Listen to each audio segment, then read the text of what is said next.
مادی نقطہ نظر سے دیکھا جائے تو ان کے پاس کسی چیز کی کمی نہیں، دولت، شہرت، خاندانی اثر و رسوخ اور ایک محفوظ مستقبل، سب کچھ ان کے قدموں میں تھا۔ لیکن پھر بھی انہیں ایک سچ کی تلاش تھی۔ آیوش ملک بچپن ہی سے بت پرستی اور خاندانی ماحول میں ہونے والی ہندو رسومات سے ذہنی طور پر بیزار تھا۔ اسی الجھن میں اس نے انٹرنیٹ کا رخ کیا اور یوٹیوب پر اسلام کے بارے میں ویڈیوز دیکھنا شروع کی۔ سال 2007-8 میں انٹرنیٹ کے ذریعے پاکستان کے معروف مذہبی اسکالر ڈاکٹر اسرار احمد مرحوم کے بیانات سے وہ روشناس ہوا۔ ان کے علمی دلائل، دنیا کی حقیقت پر ان کے خطبات اور قرآن حکیم کی انقلابی تفسیر نے نوجوان آیوش کے دل پر ایسا گہرا اثر چھوڑا کہ وہ آہستہ آہستہ اسلام کی طرف مائل ہونا شروع ہو گیا اور انٹرنیٹ سے ہی دعائیں، نماز کا طریقہ اور قرآن کی چھوٹی صورتیں یاد کرنے لگا۔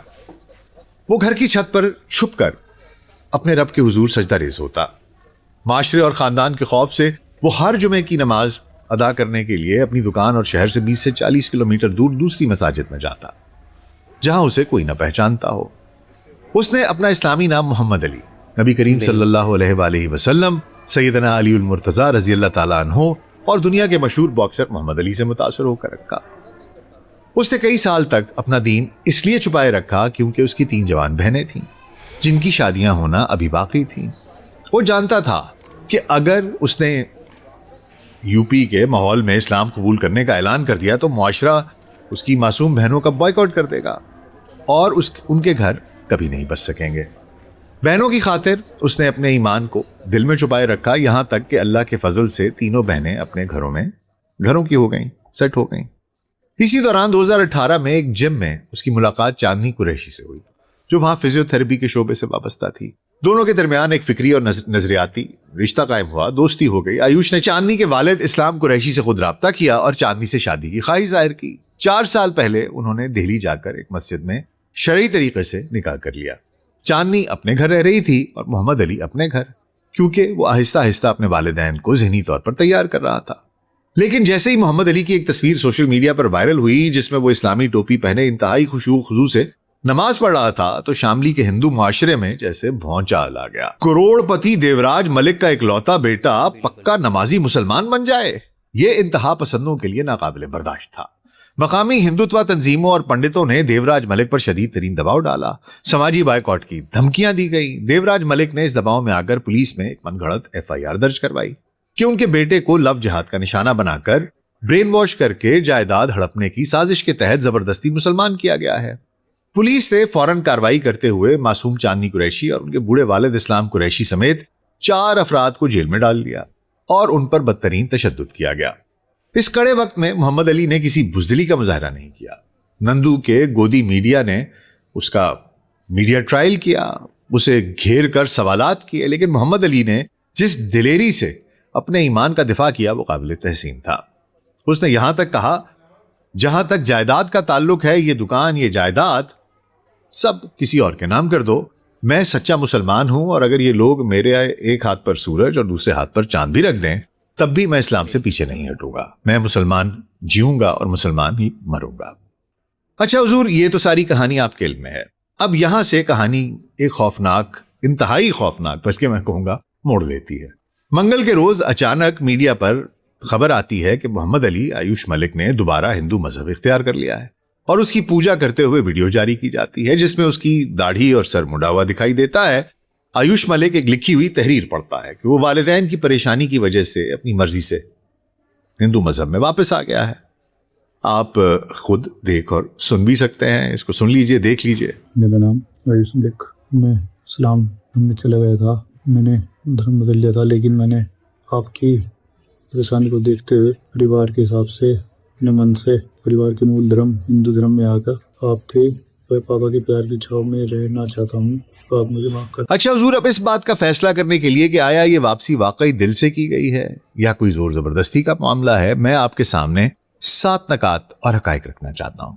ان نکات کو ایک ایک کر کے سمجھ لیتے ہیں تاکہ فیصلہ کرنے میں آسانی ہو جائے، اور آخر میں کیا کہانی سمجھ میں آتی ہے اس پوری ٹائم لائن سے اس کو جوڑ کے دیکھ لیں گے کہ کہانی کیا بنتی ہے۔ نقطہ نمبر 1، جسمانی حالت اور لہجے کا بدترین تضاد۔ آپ محمد علی کی اس وقت کی ویڈیوز دیکھیں جب وہ اسلام کا دفاع کر رہا تھا، اس کی آواز میں کرج تھی، چہرے پر ایک چمک تھی، اس کا لہجہ روانی اور خود اعتمادی سے بھرپور تھا. وہ کسی رٹے رٹائے اسکرپٹ کے بغیر دلائل دے رہا تھا. دوسری طرف حالیہ ویڈیو دیکھ لیجئے. اس کا سر مڑوا دیا گیا, داڑھی کاٹ دی گئی, اور سب سے زیادہ چونکا دینے والی بات یہ ہے کہ اس کا چہرہ بائیں طرف سے واضح طور پر سوجا ہوا ہے, سوولن فیس ہے. اس کی آنکھوں میں ایک خالی پن, ایک خوف دکھائی دیتا ہے, ایک اداسی, جیسے اس کے سامنے کوئی جلاد کھڑا ہو. خالی روح دکھائی دیتی ہے. وہ مشکل بول پا رہا ہے, اس کی آواز حلق میں پھنس رہی ہے, اور وہ ایک لکھی ہوئی تحریر کو زبردستی پڑھنے کی کوشش کر رہا ہے. کیا کوئی انسان اپنی مرضی سے اپنے پرانے دین میں واپس جائے تو اس کا چہرہ سوجا ہوا ہوتا ہے؟ کیا اس کی آنکھوں میں ایسا وحشت ناک خوف ہوتا ہے؟ کیا اسے لکھی ہوئی تحریر کی ضرورت پڑتی ہے؟ کیا اس کی آواز کانپ رہی ہوتی ہے؟ دوسرا نقطہ, بت پرستی, جس سے وہ بچپن سے بیزار تھا.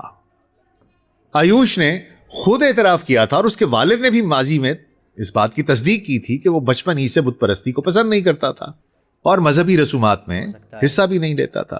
اب آپ خود سوچئے, جو شخص ہندو پیدا ہونے کے باوجود ساری عمر بت پرستی سے گریزاں رہا ہو, وہ واپس ہندو بھی بن جائے تو دوبارہ بتوں کے سامنے کیسے بیٹھ سکتا ہے, جو اس نے تب نہیں کیا جب وہ پیدائشی ہندو تھا؟ یہ بات سمجھ سے بالاتر ہے. تیسرا نقطہ, چاندنی قریشی کا تعلق اور 10 سال کا فاصلہ. گودی میڈیا نے شور مچایا کہ چاندنی نے اسے پھنسایا اور لو جہاد کا شکار کیا. حقیقت یہ ہے کہ آیوش 2008 میں اسلام کی طرف مائل ہوا, اور چاندنی سے اس کی پہلی ملاقات 10 سال بعد یعنی 2018 میں ہوئی. جو انسان ایک عورت سے ملنے سے 10 سال پہلے ہی نمازیں پڑھنا شروع کر چکا ہو, اسے کوئی عورت کیسے زبردستی دین تبدیل کروا سکتی ہے؟ دوسرا سب سے اہم نقطہ یہ ہے کہ اتنے روز کی, اتنے ہفتوں کی تفتیش کے بعد بھی ایسا کچھ سامنے نہیں آیا کہ چاندنی نے محمد علی عرف آیوش ملک سے کوئی بھاری رقم لی ہو, کوئی زیورات لیے ہوں, کوئی پراپرٹی اس کے نام کی گئی ہو, کوئی اس نے اس کو ٹھگا ہو. کیونکہ اگر ایسا کچھ ہوتا تو گودی میڈیا چیخ چیخ کر اس کی تفصیلات بتا رہا ہوتا. لیکن ایسا کچھ سامنے نہیں آیا, اور نہ ہی ایسا کچھ ہے. چوتھا نقطہ, انتہا پسند پنڈت اور یوگ سادھنا آشرم. اس پورے جبر کے پیچھے کون ہے؟ آیوش کے والد دیوراج ملک نے خود میڈیا پر آ کر ایک خاص ہندو تنظیم اور ایک پنڈت کا شکریہ ادا کیا. یہ پنڈت یوگ سادھنا آشرم کا یشویر مہاراج ہے. یشویر مہاراج نے میڈیا کو انٹرویو دیتے ہوئے فخر سے کہا کہ ہماری مہم کامیاب ہو گئی, آیوش واپس ہندو بن گیا, اور ہم نے اس کے گھر سے تمام مسلم اشیاء ہٹا دی. اچھا حضور, اس کی مہم میں کوئی ہندو مذہب کی تبلیغ تو تھی نہیں, تو اس نے کیا کیا؟ کون سی مہم کیسے کامیاب ہوئی؟ آیوش ملک نے سناتن دھرم میں گھر واپسی کر لیا, اسلام مذہب کو چھوڑ دیا ہے. آپ اپنے گھر میں ہی مندر بنا لیا, دیوی دیوتاؤں کی مورتی رکھ کر کے پوجا کر رہا ہے. یہ یشویر مہاراج پہلے دن سے محمد علی کے باپ اور خاندان کے پیچھے پڑا تھا, اور ان پر دباؤ ڈالتا رہا جس طریقے سے یہ دباؤ ڈالتے ہیں, اور یہی کل مہم تھی. نقطہ نمبر 5 اور 6, والدین اور بہنوں سے محبت. آیوش کی کمزوریاں. آیوش ایک انتہائی حساس اور محبت کرنے والا بیٹا اور بھائی ہے. اس نے اپنے انٹرویو میں کہا تھا کہ وہ اپنے والدین سے بہت محبت کرتا ہے اور ان کی تکلیف نہیں دیکھ سکتا. اس نے اپنی بہنوں کی خاطر سالوں اپنا دین چھپائے رکھا. انتہا پسندوں نے آیوش کی اس اچھائی اور محبت کو اس کی سب سے بڑی کمزوری, اس کے ویک پوائنٹ بنا لیا. اس کے والدین اور بہنوں سے محبت اور ان کی عزت کے احساس کا یہ ویک پوائنٹ بلیک میلنگ کے لیے بہترین ہتھیار ثابت ہوا. نقطہ نمبر 7, دولت سے بے نیازی. حضور, اگر یہ معاملہ جائیداد کا ہوتا کہ جائیداد کے لیے واپس ہندو ہو گیا, تو آیوش کبھی دستبردار ہونے کا کہتا ہی نہ محمد علی. اس نے پہلے ہی کہہ دیا تھا کہ میرے والد کو اس نے یہ جائیداد کسی اور کو بھی دینی ہے تو دے دے, مجھے 1 روپیہ نہ دے. اس نے کہا تھا میرے ہاتھ پیر سلامت ہے, میں تو کما لوں گا. تو اس لیے یہ نہیں لگتا کہ وہ دولت کی خاطر دوبارہ ہندو ہوا ہے. اچھا, تو حضور ان تمام نکات کو سامنے رکھ کر جو کہانی کا خاکہ تیار ہوتا ہے وہ کچھ یوں ہے. اب کہانی سن لیجئے. آیوش ملک جو دل سے محمد علی بن چکا تھا, ایک مخلص مسلمان کی طرح زندگی گزارنا چاہتا تھا. جب اس کی تصویر وائرل ہوئی تو شاملی کے انتہا پسند ہندو معاشرے, گودی میڈیا اور خاص طور پر یہ جو یوگ سادھنا آشرم کے یشویر مہاراج ہیں, انہوں نے اسے اپنی انا اور وقار کا مسئلہ بنا لیا. میرے پیارے نندو کے ہندوستان میں یہ کیسے ممکن تھا کہ ایک اعلیٰ ذات کا امیر ہندو نوجوان اسلام قبول کر لے؟ یشویر مہاراج اور اس کے انتہا پسند گنڈوں نے سب سے پہلے آیوش کے والد دیوراج ملک پر شدید ترین سماجی اور کاروباری دباؤ ڈالا. انہیں دھمکیاں دی گئیں کہ تمہارا جینا حرام کر دیا جائے گا. اس خوف کے سائے میں والد سے زبردستی چاندنی اور اس کے والد کے خلاف یو پی کے بدنام زمانہ اینٹی کنورژن قانون کے تحت پرچہ کٹوایا گیا. چاندنی اور اس کے بوڑھے باپ کو سلاخوں کے پیچھے دھکیل دیا گیا، حالانکہ ان کے خلاف کوئی ثبوت نہیں ملا. کوئی رقم، کوئی زیور یا جائیداد محمد علی نے چاندنی کے نام کی ہوتی تو میڈیا پر اس کے چرچے ہوتے. پھر بھی چاندنی اور اس کے والد اسلام کو قید کر دیا گیا. لیکن جب معاملہ مزید بڑھا، پاکستان اور ہندوستان سمیت پوری دنیا میں محمد علی کی دلیری کے اور اسلام میں آنے کے چرچے ہونے لگے تو ہندوتوا تنظیموں کے تن بدن میں آگ لگ گئی، اور گمان غالب ہے کہ انہوں نے آیوش ملک کو اغوا کے انداز میں اپنے قابو میں لیا، اسے کسی خفیہ جگہ پر رکھا اور اس کی ہلکی پھلکی سی ٹھکائی پٹائی بھی کی گئی، جس کا واضح ثبوت اس کے چہرے کا سوجا ہوا بایاں حصہ ہے. اس کی داڑھی اور سر منڈوا دیا گیا، اسے ذلیل کیا گیا، اس کی غیرت کو کچلا گیا. پھر بلیک میلنگ کا وہ کارڈ کھیلا گیا جس کا جواب اس کے پاس نہیں تھا. اس سے کہا گیا تم تو جائیداد چھوڑ دو گے، لیکن تمہاری ضد کی وجہ سے تمہارے ماں باپ سڑک پر آ جائیں گے. تمہاری بہنیں جن کے گھر تم نے بڑی مشکل سے بسائے ہیں، ان کے سسرال والے انہیں طلاق دے کر گھر سے نکال دیں گے، کیونکہ ہم ان پر بھی دباؤ ڈالیں گے. اور وہ معصوم چاندنی اور اس کا بوڑھا باپ، وہ کبھی جیل سے باہر نہیں آ سکیں گے. ہم ہو سکتا ہے کہ انہیں وہیں ان کا کام تمام کروا دیں. اگر تم ان سب کی جان اور عزت کی امان چاہتے ہو تو واپس ہندو بن جاؤ، بتوں کے سامنے بیٹھو اور جو اسکرپٹ ہم دے رہے ہیں اسے کیمرے کے سامنے پڑھو. یہ اقرار کرو کہ تم اسلام چھوڑ کر پھر سے ہندو ہو گئے ہو. محمد علی کے سامنے ایک طرف اس کا ایمان تھا اور دوسری طرف اس کی بیوی، اس کی ماں باپ، اس کی تینوں بہنوں کی زندگیاں، ان کی عزتیں تھیں. محمد علی نے یہاں مصلحت پسندی اختیار کی. اس نے اپنے مظلوم خاندان کو بچانے کے لیے اس فرعونی نظام کے سامنے سر جھکا دیا. اسے بتوں کے سامنے بٹھایا گیا، پوجا کی اداکاری کروائی گئی اور اس کے سوجے ہوئے چہرے کے ساتھ ویڈیو ریکارڈ کی گئی، بالکل، جہاں وہ اپنی ماں کو مخاطب کر کے کہہ رہا ہے کہ میں واپس آ گیا ہوں. دیوراج ملک نے فوراً اس ویڈیو کی تصدیق کی اور یشویر مہاراج کا شکریہ ادا کیا. کوئی گھر واپسی نہیں تھی.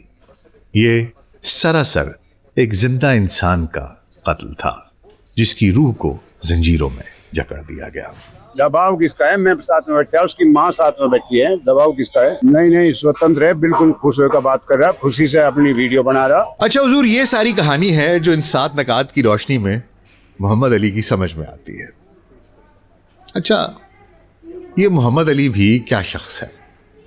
اس کی کہانی پہلی بار سنی تو ایک صحابی رسول صلی اللہ علیہ وآلہ وسلم حضرت مصعب بن عمیر رضی اللہ تعالیٰ عنہ کی زندگی کی کہانی یاد آ گئی. کل اس کی ویڈیو دیکھی تو ایک اور صحابی رسول اللہ صلی اللہ علیہ وآلہ وسلم حضرت عمار بن یاسر رضی اللہ تعالیٰ عنہ کے خاندان کی کہانی یاد آ گئی.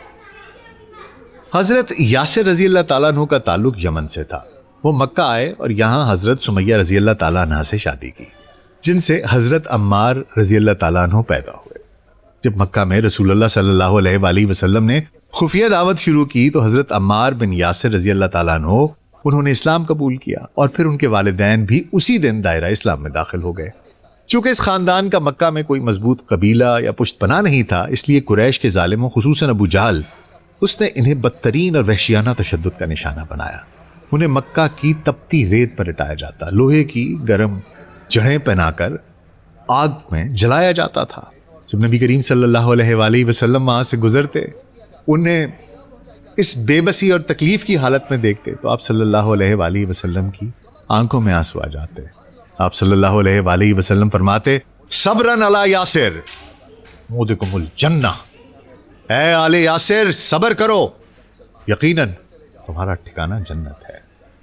شدید ترین تشدد کے باعث حضرت یاسر رضی اللہ تعالیٰ عنہ جام شہادت نوش کر گئے. اس کے بعد ابو جہل نے حضرت سمیہ رضی اللہ تعالیٰ عنہ کو دھمکایا کہ وہ اسلام چھوڑ دیں، لیکن انہوں نے توحید پر قائم رہتے ہوئے ابو جہل اور اس کے بتوں کو حقارت سے ٹھکرا دیا. اس بات پر طیش میں آ کر ابو جہل نے ان کے جسم پر نیزہ مارا، جس سے وہ شہید ہو گئے. یوں حضرت سمیہ رضی اللہ تعالیٰ عنہ کو اسلام کی پہلی شہیدہ ہونے کا عظیم مرتبہ حاصل ہوا. والدین کی شہادت کے بعد قریش نے حضرت عمار بن یاسر رضی اللہ تعالیٰ عنہ پر تشدد کی انتہا کر دی. انہیں پانی میں ڈبویا جاتا، جسے واٹر شیڈنگ ہم آج کل کہتے ہیں، آگ سے داغا جاتا، یہاں تک کہ وہ شدید درد اور تکلیف سے بے ہوش ہو جاتے ہیں. کفار نے ان سے کہا کہ ہم تمہیں تبھی چھوڑیں گے جب تم نعوذ باللہ نبی کریم صلی اللہ علیہ وآلہ وسلم کی شان میں گستاخانہ کلمات ادا کرو گے اور ہمارے بتوں لات اور عزا ان کی تعریف کرو گے. اپنی جان بچانے کے لیے نیند بے ہوشی اور شدید مجبوری اکراہ کی حالت میں حضرت عمار کی زبان سے وہ الفاظ نکل گئے جو کفار چاہتے تھے، جس پر انہیں رہا کر دیا گیا. اب رہائی پاتے ہی حضرت عمار رضی اللہ تعالیٰ عنہ شدید صدمے، ندامت اور آنسوؤں کے ساتھ رسول اللہ صلی اللہ علیہ وآلہ وسلم کی خدمت میں حاضر ہوئے اور عرض کیا، یا رسول اللہ میں تو برباد ہو گیا. انہوں نے مجھے اس وقت تک نہیں چھوڑا جب تک میں نے زبان سے وہ الفاظ نہیں نکالے. نبی کریم صلی اللہ علیہ وآلہ وسلم نے ان کے آنسو پونچھے اور پوچھا، تم اپنے دل کو کیسا پاتے ہو؟ حضرت عمار نے عرض کیا، میرا دل ایمان پر مطمئن اور مضبوط ہے. نبی کریم صلی اللہ علیہ وآلہ وسلم نے مسکرا کر فرمایا، اگر وہ دوبارہ ایسا کریں تو تم بھی دوبارہ جان بچانے کے لیے یہی کہہ دینا پھر سے. اسی واقعے پر اللہ سبحانہ تعالیٰ نے قرآن مجید کی یہ آیت نازل فرما کر حضرت عمار رضی اللہ تعالیٰ عنہ کا دفاع کیا اور ان کے ایمان کی گواہی دی. جو شخص اپنے ایمان کے بعد اللہ کے ساتھ کفر کرے سوائے اس کے جس پر مجبور کیا جائے، شدید ظلم کیا جائے، جبکہ اس کا دل ایمان پر مطمئن، لیکن جس نے کھلے دل سے کفر کو قبول کیا ان پر اللہ کا عذاب ہے اور ان کے لیے بڑا عذاب ہے. سورہ نحل آیت نمبر 106. اور حضور اسی آیت سے اسلامی فقہ کا یہ اہم قانون اکراہ، ڈیوریس یا خضوع، کہ اگر کسی شخص کی جان کو شدید خطرہ ہو تو وہ دل میں ایمان رکھتے ہوئے محض جان بچانے کے لیے زبان سے کفر کا کلمہ کہہ سکتا ہے. یہ اکراہ کا قانون ہے. حضرت عمار بن یاسر رضی اللہ تعالیٰ عنہ نے اس کے بعد اپنی بقیہ زندگی اسلام کے لیے وقف کر دی. انہوں نے مدینہ ہجرت کی، مسجد قباء اور مسجد نبوی کی تعمیر میں بڑھ چڑھ کر حصہ لیا، جہاں وہ سب سے زیادہ وزنی پتھر اٹھاتے تھے، اور اسلام کی تمام غزوات میں بہادری سے لڑے. ہجرت کے کئی سال بعد رسول اللہ صلی اللہ علیہ وآلہ وسلم نے حضرت عمار رضی اللہ تعالیٰ عنہ کو مسجد کی تعمیر کے دوران مٹی اٹھاتے ہوئے دیکھ کر ایک مشہور پیشگوئی فرمائی تھی کہ عمار کو ایک باغی گروہ شہید کرے گا اور عمار حق پر ہوگا. یہ پیشگوئی سال ہر سال بعد 657 عیسوی میں تب سچی ہوئی جب حضرت عمار رضی اللہ تعالیٰ عنہ تقریباً 90 برس کی عمر میں حضرت علی رضی اللہ تعالیٰ عنہ کے لشکر کی طرف سے لڑتے ہوئے جنگ صفین میں شہید ہوئے تھے. حضور یہ تو کہانی تھی حضرت عمار بن یاسر کی. جہاں تک محمد علی عرف آیوش ملک کا یہ المیہ ہے، یہ کوئی پہلا یا آخری کیس نہیں ہے. یہ نندو، بی جے پی اور آر ایس ایس کے اس ہندوستان کی اصل حقیقت ہے جہاں جمہوریت اور قانون نام کی کوئی چڑیا باقی نہیں رہی. بھارتی آئین کا آرٹیکل 25 جو ہر شہری کو مذہبی آزادی دیتا ہے، وہ اب صرف مسلمانوں کو نشانہ بنانے اور ہندوتوا کا ایجنڈا نافذ کرنے کے لیے ایک ردی کا ٹکڑا بن چکا ہے. آج کا بھارت ایک ایسا فاشسٹ معاشرہ بن چکا ہے جہاں مسلمانوں کو اچھوت اور مجرم بنا دیا گیا ہے. وہاں مسلمانوں کی مساجد کو بلڈوز کیا جاتا ہے. داڑھی اور ٹوپی دیکھ کر چلتی ٹرینوں اور سڑکوں پر موب لنچنگ کے ذریعے مسلمانوں کو زد و کوب کیا جاتا ہے، ایذا پہنچائی جاتی ہے یا مار ہی دیا جاتا ہے. ان کو ان کی معاشی طور پر کمر توڑ دی گئی ہے. ہر لمحہ انہیں یہ احساس دلایا جاتا ہے کہ وہ اس ملک میں دوسرے درجے کے شہری ہیں. بار بار کہا جاتا ہے پاکستان جاؤ، دنیا میں 80 پتہ نہیں 85 ملک ہیں، 58 ملک ہیں مسلمان، ادھر چلے جاؤ. اس طریقے کی باتیں کی جاتی ہیں. ایسے گھٹن زدہ ماحول میں کسی ہندو کا مسلمان ہونا ایک ایسا گناہ کبیرہ بن گیا ہے جس کی سزا صرف موت یا بدترین تباہی ہے. محمد علی کا یہ کیس ان تمام لوگوں کی آنکھیں کھولنے کے لیے بھی کافی ہے، خواہ وہ پاکستان میں ہوں یا بھارت میں، جو بانی پاکستان قائد اعظم محمد علی جناح کے فیصلے پر تنقید کرتے تھے، نظریہ پاکستان پر سوال اٹھاتے تھے. ایک لمحے کے لیے سوچئے، اگر قائد اعظم محمد علی جناح نے اور ان کے ساتھیوں نے اپنی دور اندیشی سے پاکستان نہ بنایا ہوتا تو آج ہم سب بھی اسی متعصب، ظالم اور فاشسٹ ہندو اکثریت کے رحم و کرم پر زندگی گزار رہے ہوتے. نہ ہماری مساجد محفوظ ہوتی، نہ ایمان، نہ عزتیں، نہ اولاد، نہ جانیں، نہ جائیدادیں، نہ کاروبار. اکثر دوستوں کا پاکستان میں معاشی و سیاسی مشکلات کا شکوہ سر آنکھوں پر اپنی جگہ.